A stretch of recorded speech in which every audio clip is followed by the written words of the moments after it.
Hello and welcome.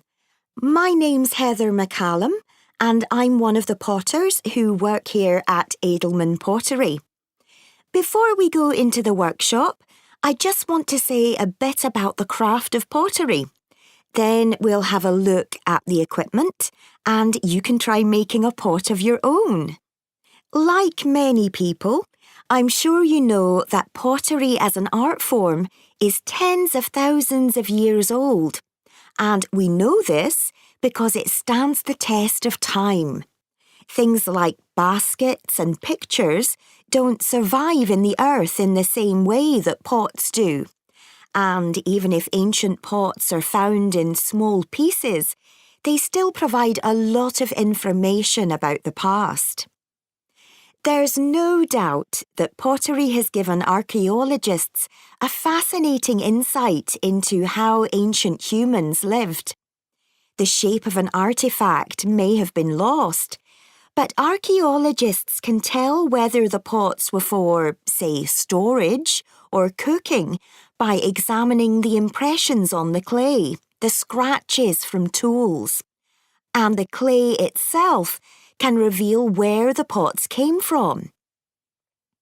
When I ask people why they want to take a pottery class with me, they sometimes talk about these things. Like our ancestors, they hope that something they create will also last longer than they do, that their work, whether it is good or not, might say something about humanity many years after their death. Of course, you will all have your own reasons for coming here. As far as I'm concerned, what I love most is the concentration you need to make a good pot. That focus takes you away from the stresses of everyday life. If you're elderly, it's also good exercise for hands and wrists and helps with arthritis. And of course, it's a fun activity for children because it's so messy. Here at Edelman Pottery, we show you some of the basic pottery techniques so that you can use these to create whatever you wish. A gift for a friend, perhaps. Like nearly everyone who comes here, I'm sure this is the first time you will have tried the art. So we'll keep things simple today. Now, before we move on, can I just say a word about what you're wearing? As we said in our email, please remove any watches, necklaces, etc. and put them somewhere safe. If you have long hair, do tie it back now. We'll provide aprons later, but I trust your clothes are old but comfortable, not your favourite t-shirt or jeans. As for footwear, our staff keep a spare pair of old shoes here, but I know you can't do that, and you probably don't want to put your shoes in the washing machine afterwards. So please look at the soles carefully before you walk on your own flooring. There's a lot of clay everywhere, and it can mark carpets. Before you hear the rest of the talk, you have some time to look at questions.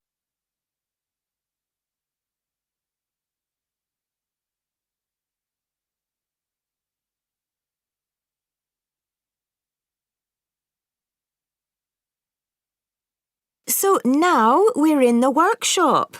Have a look around. There's a lot going on. To make pottery that will last, you need a potter's wheel, a kiln, which is basically a very hot oven where you fire the pottery, and some tools. So first, the kiln. If you look over in the far corner, you'll see one of ours. Since their invention, kilns have changed very little, though in the past 20 years, a lot of progress has been made in temperature control.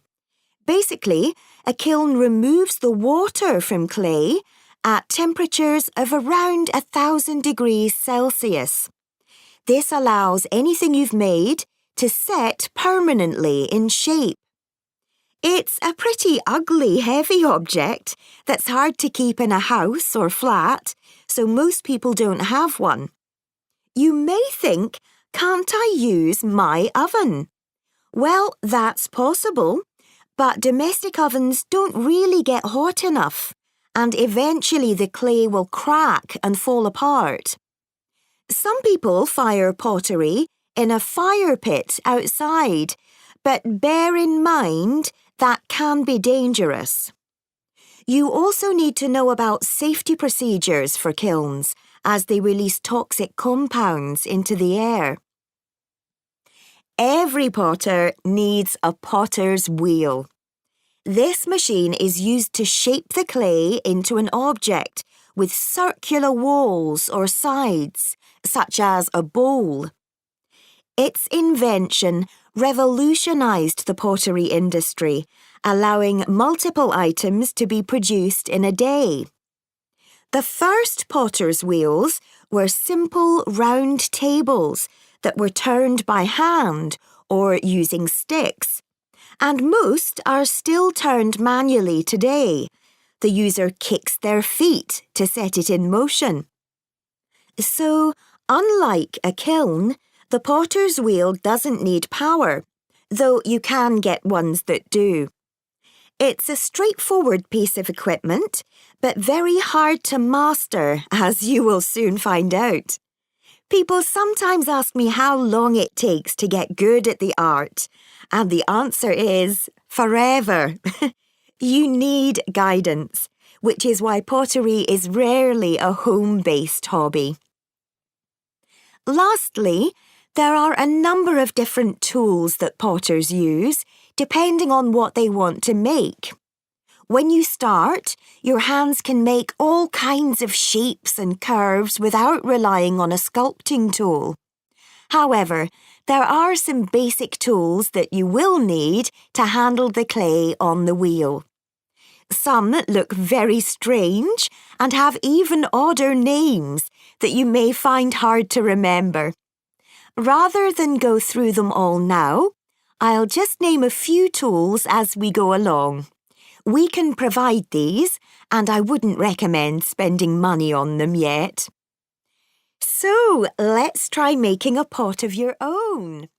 If you sit down... That is the end of part 2. You now have 30 seconds to check your answers to part 2.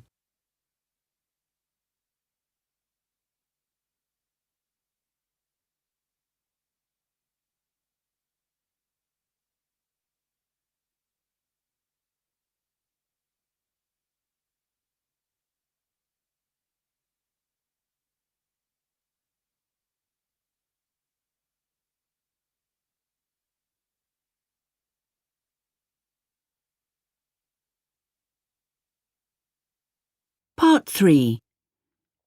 You both chose the assignment on the sociology and history of cookery books as background to the food science course. I think the key question here is, why are there so many cookery books? Well, they are definitely a fashion item. In what sense? If their main purpose were to teach how to cook, there would be no need for so many. Based on the ones I studied, I'd say they aren't a tool to help in the kitchen. They seem marketed so they reflect more than basic needs. They create an impression of a lifestyle people aspire to.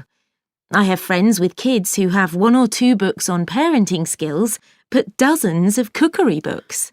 Have there always been cookery books? I was surprised to find that the first Western cookery book appeared about 1,500 years ago, and it really succeeded in standing the test of time. It was written by a Roman called Apicius. We don't know much about him, sadly. It's not very easy to follow, and some of the recipes are repeated several times. Researchers think they came from a number of different manuscripts which have since been lost. Although the editing isn't great, the book influenced cookery advice in Europe for more than 1,000 years. But it's almost impossible to use the recipes in old cookery books like this one nowadays. Why? Because we no longer have the same tastes? Or are the ingredients no longer available? More because the readership they're aimed at has changed. Yes, in those days, Cooks wrote for fellow cooks and the other family servants working in the kitchen. They understood one another's shorthand notes. These people didn't need guidance about quantities and seasoning. They knew all this. It was their job. It's also interesting that there was no particular order to cookery books, with the logic we expect today. A fish recipe could follow a recipe for cake.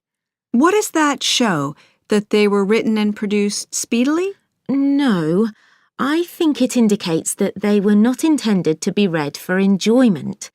Before the 19th century, few educated people cooked for themselves, and probably only the wealthiest employed cooks who could read. It was probably normal that the cooks were read to. By the children of the family or better educated family servants. Yes, and later books began to include other things like advice for the household.